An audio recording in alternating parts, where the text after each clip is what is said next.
Stella's First Love made a comeback. After all my hard work, the Best Actor award at the film festival was handed out like a gift. Backstage at the awards, she found me. "Is there anything else you want? I'll do my best to give it to you." I looked at the woman I'd been in love with for years. I had planned to propose if I won the Best Actor award. But now I suddenly wanted to give up. Stella didn't really have to ask me about it. She runs the largest entertainment company. She's worth billions. Even prestigious film awards have capital influences. If she wanted to give the Best Actor award to someone else, how could I stop her? Right now, she was sitting on the couch in the dressing room. Her head was slightly down, and her brows were furrowed with tiredness. "I know you've been preparing for this award for a long time, but Jackson needs it to boost his career," Stella said, tapping the armrest with her finger, her voice low. "So you're a bit hard done by. Is there any other compensation I can offer?" Wow, she really knew what this award meant to me. Huh? Over a year of leaving early and coming home late from set. I didn't use a stunt double to better connect with the role. During a scene on a cliff, the wire malfunctioned, leaving me hanging in mid-air for hours, almost leading to an accident. At the brink of life, I thought of her. I wanted this award to stand at the top, to let everyone know I was worthy of standing by her side. But now, that determination had all but evaporated. Gazing out, I remembered that assistant who got fired because he missed work news after losing his mom and staying up for several days. A recent grad. He had come by Stella's villa this morning, looking desperate. "I don't really want anything for myself," I said. "But can you give that assistant another chance? He really needs the job and promised it wouldn't happen again, right?" Stella seemed taken aback. She stood up, walking toward me, her brows furrowed even more. "That's what you want?" She paused, hesitating, looking directly at me. "I've never seen you so eager to help others, Johnny. Isn't there anything else you want to say?"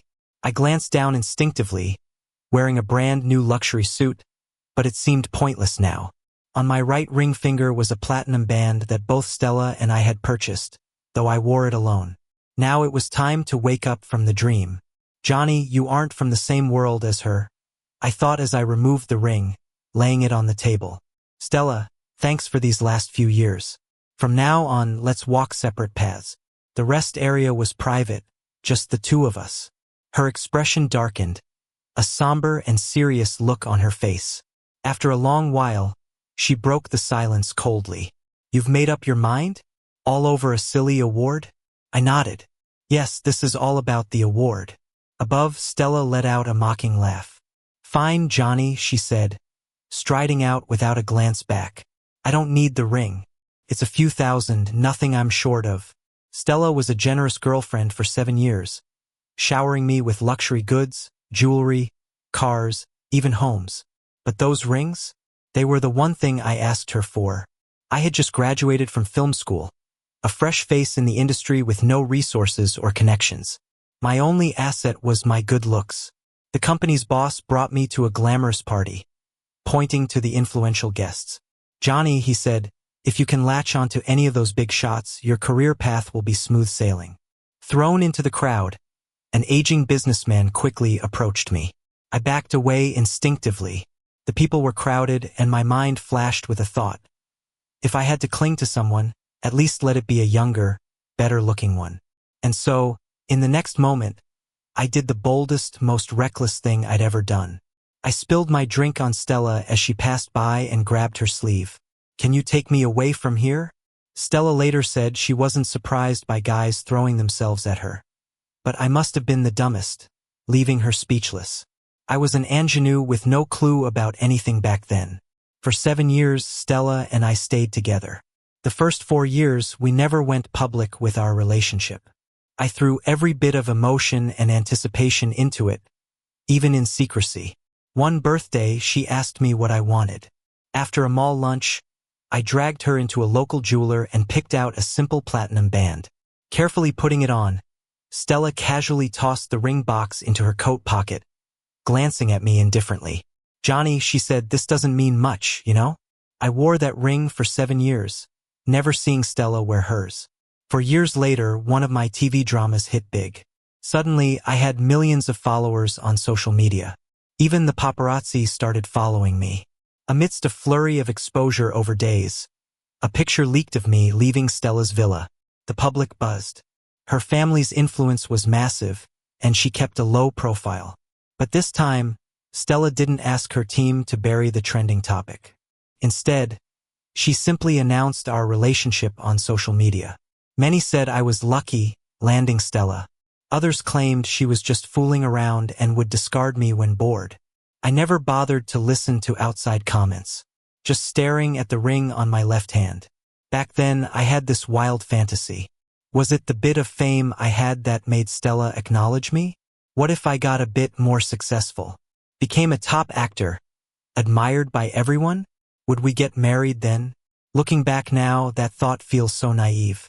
Maybe no matter how hard I tried, in Stella's eyes, I'm worthless. I chuckled, picked up my phone, and called my agent. Where are you? Can you pick me up now? I want to go to the airport. To where? The airport? Johnny, you haven't been drinking too much, right? The award ceremony starts in less than an hour, and you tell me you want to go somewhere? The voice on the other end shot up a few octaves. I had to hold the phone away from my ear. A few years back, after starring in a few well-received films, I had gained a foothold in the industry. When my contract ended, I didn't renew with the old company. Instead, I started my own studio. My current agent is Mike, a senior from my college club. We've known each other for years and we're like brothers. He's got a temper but genuinely has my best interests at heart. Hearing my intention to bail, he immediately started laying out the pros and cons. Did you run into an old rival? Get into a fight? Just hang in there, kiddo. I met with loads of media and film critics lately. They all think you did great this time. Not saying it's a sure thing, but there's like a 95% chance you'll get that Best Actor award. 95%?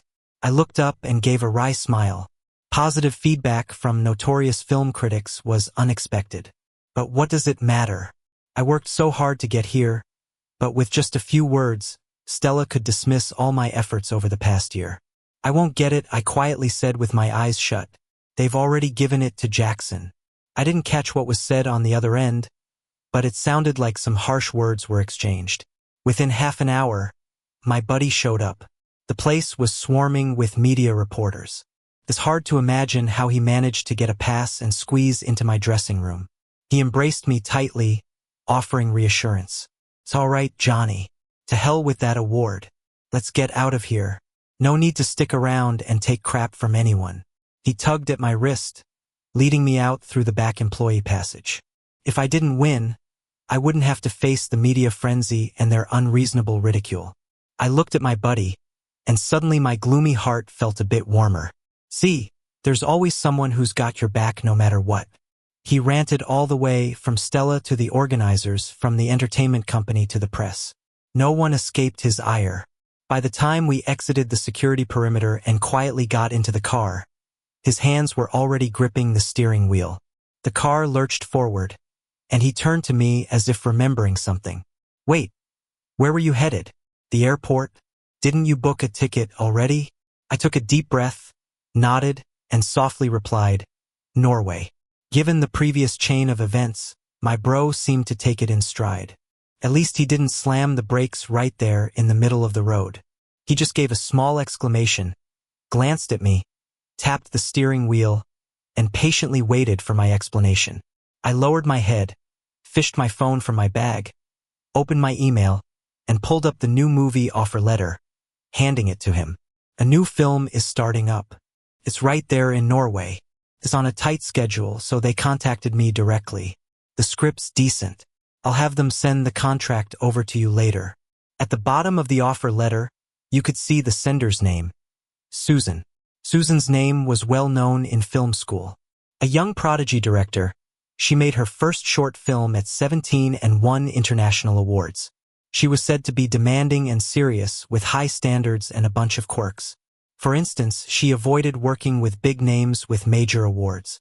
She preferred young, unknown actors for their versatility and challenge. Though her films were tough to make, her works were without exception commercially and critically acclaimed. Years ago, Susan had reached out to me, too. I still remember the thrill of seeing her collaboration invitation in my inbox. She was considered one of the most talented and well-known directors of our time. The thought of having her guide me in acting was thrilling. I told Stella right away, expecting at least some excitement. But she was indifferent, staring at me, almost sneering. "Susan, no way you're going. Unless you want to kiss your other opportunities goodbye, Johnny." I turned Susan down. Later, I learned that the relationship between them was more complicated than I thought. When Stella was about 5 or 6, her parents divorced. Her mom, a dancer, remarried Susan's widowed father a few years later, becoming Susan's stepmother. After their marriage, she didn't have more kids, focusing instead on raising her stepdaughter. As for her biological daughter Stella, she never visited her once, almost as if she'd cut ties. The person who shared this with me shook his head and gave me a meaningful look. "So now you know how much she hates Susan, right? If you plan to stay with Stella, I'd advise keeping away from those she doesn't like." That's how it was. After declining her once, I started avoiding Susan. For years, we never crossed paths. But 2 weeks before this award ceremony, my inbox surprised me with an email from Susan's studio. Simple, just a few hundred words. They're talking about a new movie they're about to start shooting. The project is still in the planning stage, so it's not been made public yet. The male lead really fits my image. If possible, they'd love to make this collaboration happen. At the bottom is Susan's private phone number and WeChat. Susan doesn't like to work with artists who've already won mainstream awards. I've heard about this rumor too.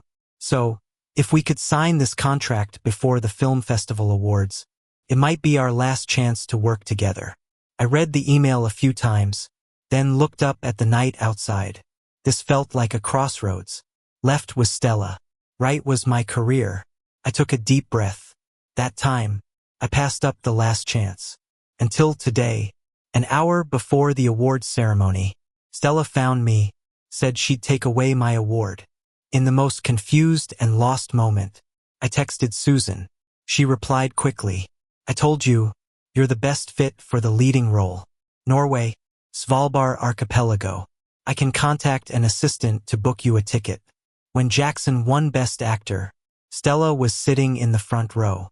When the host announced the name, everything seemed to pause for a moment. Then polite applause started slowly. Stella looked up, watching her childhood friend crying his eyes out on stage. Thanking this person, and that one. Finally mentioning her name, the camera panned to her at the right moment. Suddenly, she thought of Johnny. If he won today, how would he react? Would he cry, smile, or feel relieved? Would he mention her in his speech? She instinctively turned to look back. Second row, where Johnny's seat was supposed to be tagged with his name. Empty. He wasn't there. To be fair, Stella owed Jackson's family. 2 decades ago, after her mom left and her dad plunged into work, neglecting everything, she was left without relatives around. Eventually fostered in Jackson's home. From primary school to middle school, few peers were around her age, except for young Jackson. Since his family saw her as their daughter, she treated Jackson like a brother, spoiling his every little want. But then, she met Johnny. Jackson went abroad to study acting. They barely kept in touch. Until this, he wanted that award, called her begging for it. Stella held her phone. She remembered Johnny worked hard for it.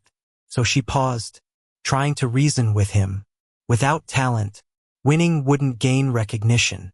But Jackson shook his head, his voice soft, pleading, "Please, Stella, you promised me you'd get me whatever I want. You wouldn't forget our childhood bond for a boyfriend, right?" Stella was right. The media and public weren't kind to Jackson winning that Best Actor title. The internet was awash with criticism. What did Jackson act in? It was a mess. Among nominees, Johnny's film was the only worthy one. What a trash film festival. Claims to be elite, must have been bought. Everyone said Johnny's rumored girlfriend was rich, but money didn't cheat him to success. Johnny's here today only from talent. Stella scrolled through it all. Honestly, She could stop the negative buzz with money and a few favors. But she didn't. After the harsh breakup, Johnny disappeared. They'd bickered before, but he always made the first move to reconcile. This was the longest silent treatment. Over a week. He didn't contact her once. Stella even had her assistant call him, with no success. From her pocket, she took out the ring Johnny left in the lounge, rubbing it with her finger. Suddenly, panic and anxiety rose. When would he come back? He wouldn't just leave, right? At that moment, 2 knocks came at the door. An assistant came in with a file. He lowered his head, softly said, "It's about Johnny. We got some info." Stella looked up sharply, eyeing the assistant, barely out of college. He'd made a mistake earlier, gone through disciplinary actions. But Johnny vouched for him, pulling him back. He pulled out some photos, laying them before Stella. Blurry, obviously secretly taken. The backdrop was snowy glaciers. A tall, slim woman wrapped her arms around Johnny, shielding him from the camera. Despite the darkness, Stella instantly recognized her. Susan, the woman she'd hated for so long. The one who took away her mom. Like something exploded loudly in her ears. Her fingers trembled uncontrollably. The assistant hesitated, adding, "We bought all the photos. Paparazzi took them." In a small town in northern Norway, Stella pressed against the table, slowly standing. She chuckled coldly. "All right, line up the travel. We leave tonight." Walking out of the airport, I spotted Susan immediately. I never expected someone like her to personally greet me. Norway's spring is cold. My coat was too thin. While starting the engine, she handed me an unopened down jacket. The place we're headed is called Longyearbyen, roughly a 10-hour drive. A small town, with a few thousand folks. So quiet. The nights seem long too. We were just talking, and then suddenly Susan turned to me. "Have you read the script?" I quickly nodded. On the plane, I read it thoroughly from start to finish. She smiled. Her voice was soft, but gentle. We chatted more about the character. I realized then, Susan wasn't quite like the rumors. People said she was quiet and reserved, a serious workaholic. I turned my head and snuck another glance at her. Since we met, her smile never disappeared. It was like something made her happy, her eyes crinkling, a hint of blush on her cheeks. She seemed so gentle. Susan told me, Longyearbyen is the closest city to the Arctic. The movie has many scenes with auroras, so that's why we chose this spot. She had checked with the weather station. This month is peak time for those phenomena, so we needed to seize the opportunity. And I barely rested, quickly diving into filming. This movie is more of an art piece. Not many actors, and many of them are foreigners. My spoken English is just all right. So over a few days, I ended up talking more and more with Susan. She never seemed to mind, answering my questions over and over patiently, teaching me the acting techniques. Everything was smooth, until something unexpected happened. Someone leaked our filming schedule to the media. By evening, when we were about to wrap up, several paparazzi came in small vans, cameras flashing, shouting, "Susan, is this the movie you've been working on for years? Could the lead actor tell us more? He looks familiar." "Johnny, wasn't he just in the running for Best Actor? Johnny, can we get an interview?" I thought I heard Susan curse. She took off her coat and draped it over me, wrapped her arm around me, and led me to her Land Rover. She shot a sharp glance at the reporters. "Get lost. Mind your own business." It was the first time I heard Susan sound so cold and tired. I realized then, she could be blunt to others too. She drove aggressively. The tabloid paparazzi seemed to really want this story, but they couldn't catch up. After a couple of turns, Susan lost them. She looked in the rearview mirror, and then at me. "There's only one hotel in this town, and the reporters might be there too. I have an apartment here. It's small, but it should do for now." The apartment was on the edge of town. It was tiny, not many people nearby, but the view was beautiful. From the window you could see the ocean, an endless blue sky, I couldn't figure out why Susan chose to buy a place so far away. She noticed my curiosity. She laughed and explained, "My mom and dad found it on a trip. My mom's a dancer, and she felt she could draw inspiration from such harsh climates." I was puzzled for a bit, then realized she meant her stepmother. Susan spoke of her so respectfully. "She might not be my biological mom, but she's always been kind to me. She acted in musicals back in her youth. You two might have a lot in common." She glanced at me. "Johnny, my mom's flying in soon. Maybe you'd like to meet her?" No paparazzi followed us to the apartment, but it was really small. Only one bedroom, and a single bed. As we entered, Susan pulled out sheets and a comforter. She seemed a bit embarrassed. "Johnny, you take the bed. I'll sleep on the floor. The situation's being handled already. Things should get back to normal by tomorrow." I wanted to offer up my spot, but everything had been non-stop lately. Award shows, flights all night, and then shooting, plus running from paparazzi today. I was exhausted.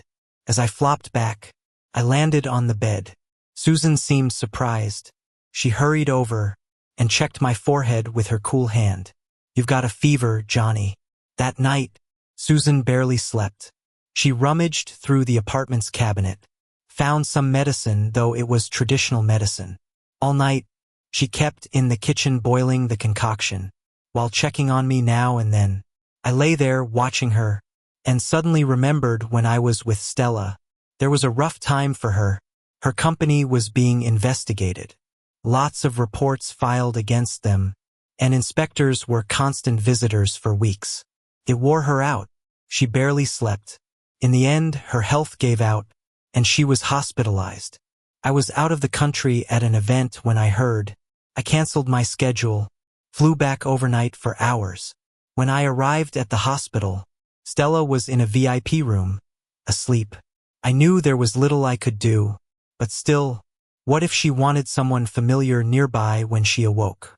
Later, when Stella opened her eyes, I was there peeling an apple. She looked at me, her face blank and weary, not surprised, maybe even annoyed. Why bother coming back? She paused, then half smiled. "Johnny, don't tell me you're really in love with me." Her dismissive tone felt like she was reminding me, no matter how much love I pour into her, our ending won't change.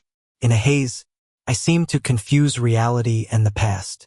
I opened my mouth, and suddenly spoke in Stella's words. "You don't really like me, do you?" As soon as I said it, I froze, realizing what just happened. I didn't speak loudly, but Susan definitely heard.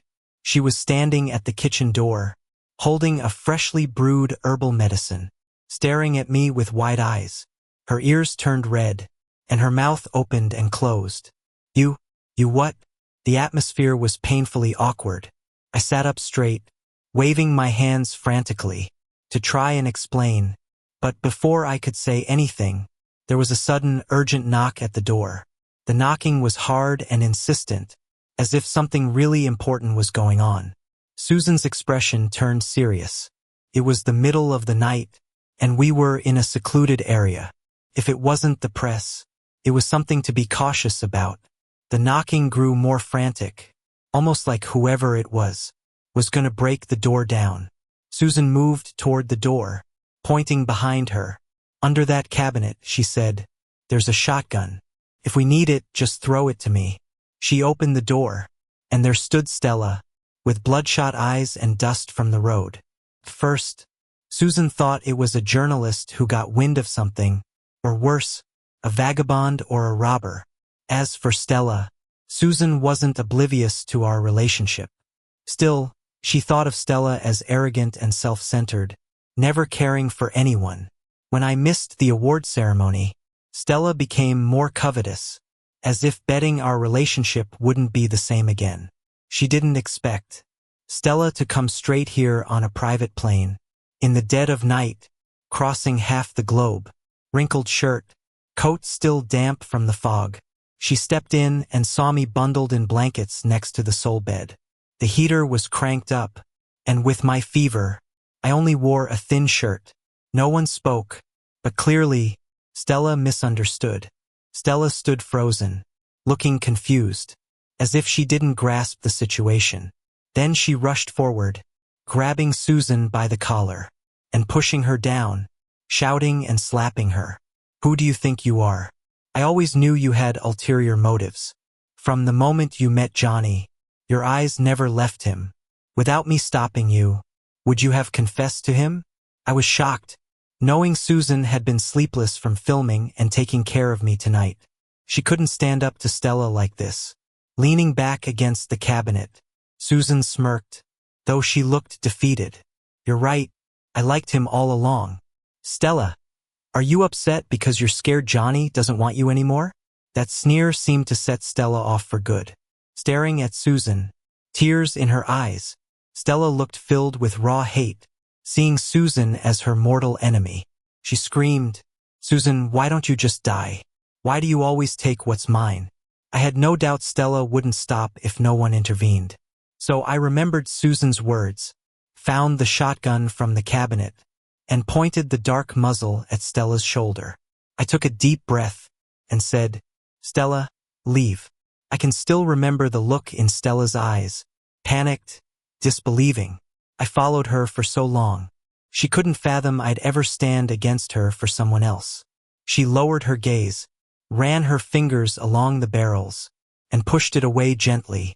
"You don't need the gun," Stella murmured with a touch of sadness. "I'm not thick-skinned enough to stick around if you tell me to leave." With a bang, the apartment door slammed shut. I rubbed my nose, turned around, and went over to Susan. I bent down to help her up. Susan's face turned nervous, remembering what she had said before. She glanced away, picked up the herbal medicine, and coughed softly. "Drink this first," she said, "then we'll figure things out." "Yeah, figure things out." Wrapped up in my blanket, I thought as I laid back, Stella's still here. Maybe I should settle things with her. Susan's herbal remedy worked wonders. I slept soundly through the night, only waking around midday. Susan was draped in a coat, slumped by my bedside. She looked exhausted, hair a mess, lips tightly pressed, lost in some dream. I smoothed her brow, careful not to wake her, put on my jacket, and opened the apartment door to head out. Rounding a corner, I found Stella leaning against a cullinan, holding a cigarette by a pile of burnt-out stubs. She slowly looked up, hearing my footsteps. "Stella, we need to talk." Her voice was raspy. "Okay." A nearby park had a bench, and I took a seat, clutching my coat tighter. I felt better after a night's rest, but Stella seemed even rougher. There was a vendor nearby, where she bought a hot drink to offer me. When she stretched out her hand, even if I tried not to, couldn't help notice the platinum ring on her finger, the one I begged her to buy as a matching set years ago. 7 years on, it's the first time she wore it. I hesitated for a moment, sighed, and turned my head away. What's the point? I lost mine ages ago. Stella, you know as well as I do, there's no going back. She looked at me intensely, her throat working, and I couldn't tell if it was her cold, but it seemed like she choked up.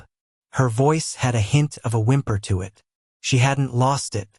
She pulled out a red velvet ring box from her coat pocket. Her fingers trembled slightly. I went back to the resting room, brought it back. "This ring is the proof of our 7-year relationship. How can it be just lost like that? I'm gonna put it on you right now." She kept repeating it in a low voice, almost in a daze. Pulling at my fingers, she said, "Once it's on, we'll go back and get married, never to be apart." People always said Stella was mature beyond her years, took over the company, calm and composed with deep schemes. But now, she seemed like a naive young girl, anxious, restless, uneasy. Her eyes were red, gripping my wrist tightly, as if that would keep me, as the Johnny I used to be, always trailing behind her. But when she looked up, all she saw was my cold, disdainful gaze. Stella finally broke down a bit. "Don't look at me like that, Johnny," she said. "I know you want to win the Best Actor award before getting married. Consider it my debt to you, okay?" Stella didn't let go of my wrist. 10 minutes ago, I sent Susan a location text. Now she drove over, hurriedly grabbed Stella, ready to take her away. Seeing Susan, Stella's face turned gloomy. She paused and scolded. Are you done yet? This is between me and Johnny. You want to fight? Huh? But before she finished, a woman in heels stepped out of Susan's car. Her voice was low but made Stella freeze. Stella, long time no see. Lily, a famous dancer. I've never met her, but I've seen her photos in papers and magazines. She must be over 50, but she still looks elegant, her poise unmatched. A true classic beauty. Started her career under a master, won countless awards, but at some point, gossip about her life overshadowed her talent. Married into wealth, swiftly divorced, never looked at her children again. For years, people attacked her over these things, calling her heartless and cold. But who ever thought about what drove her there? I looked at Stella, her hands clenched, disbelief on her face, leaning forward slightly, lips quivering, voice quiet, but you could still hear it in the morning silence. She whispered, Mom. Lily shook her head. Better not call me Mom. I just happened to pass by today. I don't know what's going on with you youngsters, but she glanced at me briefly. Stella, since it's mutual love, you should ask Johnny if he still wants to be with you. All eyes turned to me. Perhaps because of her biological mother. Stella let go of my hand. Frowning, pleading, slowly said my name. Johnny. This time I ignored it. Instead, I walked over to Lily, this woman who's been through so much.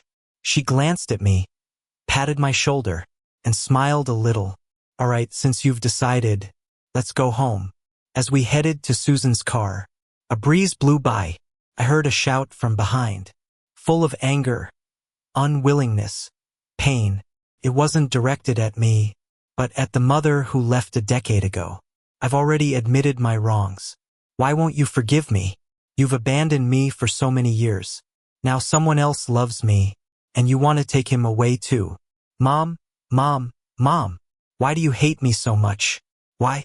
She cried. I didn't look back. Lily didn't either. We both knew. Some things are just beyond fixing. After we got back to the small apartment, Lily called me over, wanting to chat a little more. She brought up the little house, said when she and Susan's dad traveled to Norway, they randomly picked one. Just an offhand remark then, but he remembered it. After dinner, he took me to find the seller and completed the deal. She tilted her head at me, winked. Actually, Susan and her dad are quite alike, a gentle girl, and she's liked you for a while now. I was a bit surprised. Really? Though Stella's fights mentioned it. Susan and I hardly interacted, making it seem not quite real. Lily nodded, adding, yes, she has all your posters and magazines since your debut. But you were dating Stella then, and given their relationship, it's hard to intervene. But I think, if she knew you and Stella wouldn't last, she might have acted sooner. Lily said she was off to explore more of the town. Before leaving, she repeated what she said in front of Stella. Love requires mutual feelings, Johnny. Though Susan is nice, it's your choice. Walking back to the apartment alone, I looked up, saw Susan coming from the opposite direction. Our eyes met. She quickly walked to me. After a quick look over, she finally asked cautiously, Johnny, did my mom say anything? I chuckled. Why, afraid of what I'll find out? I meant it as a joke. But Susan stopped, seriously nodded. Yeah, I'd prefer to tell you myself. Johnny, I like you. Though close to the Arctic, today's weather seemed nice. I gently took her hand, smiling, although we've only known each other for 7 days. Even after 7 years together, does it mean things will end well? I whispered softly. So, Susan, how about we start getting to know each other from today? Extra, Stella. Stella's father passed away from late-stage cancer the same day Johnny got married. Before he died, he still hoped Lily would come back and see him one last time. Stella sat by the hospital bed, looking at her father's gaunt figure, and gently encouraged him to let go of this dream. Her father was terribly ill. His mind was slipping. Sometimes he thought it was 30 years ago, just after he'd gotten married. He stretched out his scar-covered arm, constantly calling Lily's name. Lily, want some cake? Lily, don't upset your mom. Lily, come back just this once. Then he'd briefly regain some clarity, looking at Stella sorrowfully, and say, Stella, call your mom. Tell her it's my dying wish. She'll have a change of heart. Stella remembered that morning in Norway. Her mom said coldly, don't call me mom. Some wounds cut too deep to heal. She put her phone down and shook her head. Stop dreaming. You know what today is, right? It's the day his stepchild got married. Stella leaned over, close to his ear, speaking slowly. Don't you see? She valued that daughter and son-in-law of hers so much more than us. It's better you stop dreaming about it. She's forgotten all about us on a day like this. Why would she care? Her father passed on. Stella stood outside the hospital, lighting a cigarette. Thinking back, her parents did have some good times together. When did it all change? Maybe when her dad's childhood friend, with a proper family background, returned home. Lily didn't fit in with those rich families. They looked down on her as a dancer and criticized her unfairly. Then her husband began to compare Lily with another heiress. Stella sometimes wondered how her mother held on as long as she did. Perhaps she had something that kept her going until she didn't. Once, when Lily was practicing dance at home, Stella stepped out from her bedroom, looking down from the staircase. She was just a small child but stood tall with disapproval, telling her mother, "Can't you stop making noise? No wonder everyone says dancers and singers and actors don't belong at the table. Can you stop embarrassing Dad and me?" Stella often thinks parental views might really shape our lives. Though she was so regretful after her mom left, when she got with Johnny, she still looked down on his acting career. Everything exploded when Jackson returned. After Johnny got married, he and Susan moved south. The film he shot in Norway did great, winning praise and smashing box office records. The next year, he entered 3 major international film festivals and won his first Best Actor award. In this industry, people only respect success. He rarely heard people mention Jackson's name anymore. Even Stella didn't think about him much, since she'd lost touch. Johnny thought his life was definitely moving forward. 7 years later, Susan got pregnant. They traveled often, sometimes with Lily and Susan's father. That year, Stella traveled for work and stumbled into a conversation about Johnny. Someone mentioned, you know Susan, right? That super famous director? Heard her muse is her husband. They're probably in this city right now, booked at this very hotel. Stella's heart skipped a beat. It had been years since she'd checked in on them. Maybe fate wanted them to cross paths again. She sat for a moment, then stood up, leaving her drink behind. Ignoring the surprised looks, she marched out. But she had no idea where Johnny might be, or if that person was even telling the truth. Wandering with her phone in hand, feeling lost, she bumped into a nanny with a child near a vending machine in the hallway. The little girl was pointing at the chocolate in the display, her voice soft and sweet. "I want that. I want to eat it." The nanny hesitated. "You've already had sweets today, my dear." "Mommy wouldn't agree, all right?" The girl pleaded, turning around. Stella realized that after all these years, she hadn't forgotten him. She could recognize his child instantly. Stella bought all the chocolate from the vending machine. Dressed elegantly, she seemed imposing, and the nanny didn't say anything. The little girl was delighted. She asked, "Is your daddy happy today?" The child, around 5, nodded enthusiastically. "Of course. We saw the ocean, went to the amusement park, watched fireworks at night. Grandpa took Grandma to the art exhibit she always wanted to see. Daddy gave Mommy a beautiful pink diamond. And now I have chocolate too." Stella finally understood it was fate. But not the kind where they'd meet again. It was fate telling her time had passed. He was truly lost to her now.